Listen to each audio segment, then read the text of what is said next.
मजदूर के जूते।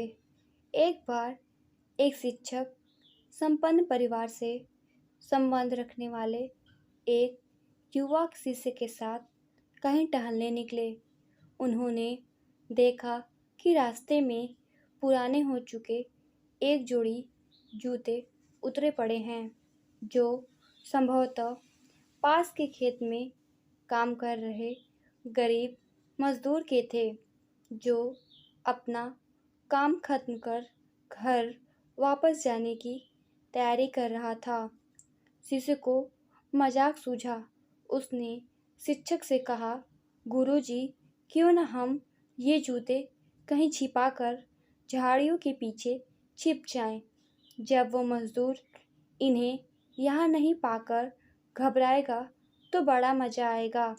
शिक्षक गंभीरता से बोले, किसी गरीब के साथ इस तरह का भद्दा मजाक करना ठीक नहीं है। क्यों न हम इन जूतों में कुछ सिक्के डाल दें और छिप कर देखें कि इसका मजदूर पर क्या प्रभाव पड़ता है।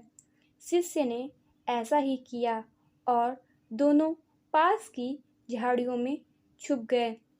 मजदूर जल्द ही अपना काम खत्म कर जूतों की जगह पर आ गया। उसने जैसे ही एक पैर जूते में डाले, उसे किसी कठोर चीज का आभास हुआ। उसने जल्दी से जूते हाथ में लिए और देखा कि अंदर कुछ सिक्के पड़े थे। उसे बड़ा आश्चर्य हुआ और वो सिक्के हाथ में लेकर बड़े गौर से उन्हें पलट पलट कर देखने लगा। फिर उसने इधर उधर देखने लगा। दूर दूर तक कोई नजर नहीं आया तो उसने सिक्के अपनी जेब में डाल लिए। अब उसने दूसरा जूता उठाया, उसमें भी सिक्के पड़े थे।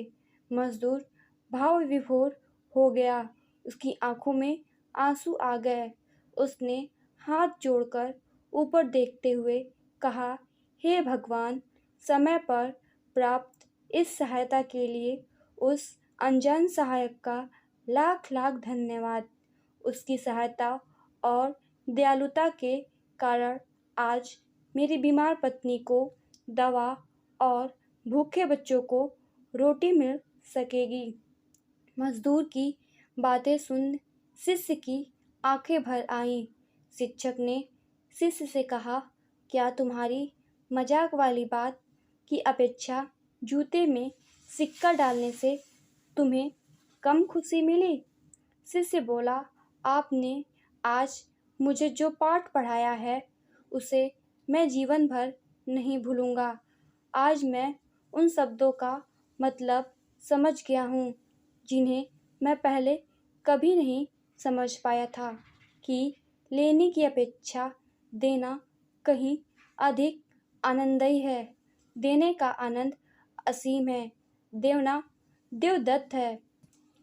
हमें इस कहानी से सीख लेते हुए अपनी अपनी क्षमता के अनुसार कुछ न कुछ दान देना चाहिए और ज़रूरतमंदों की हर संभव मदद करनी चाहिए।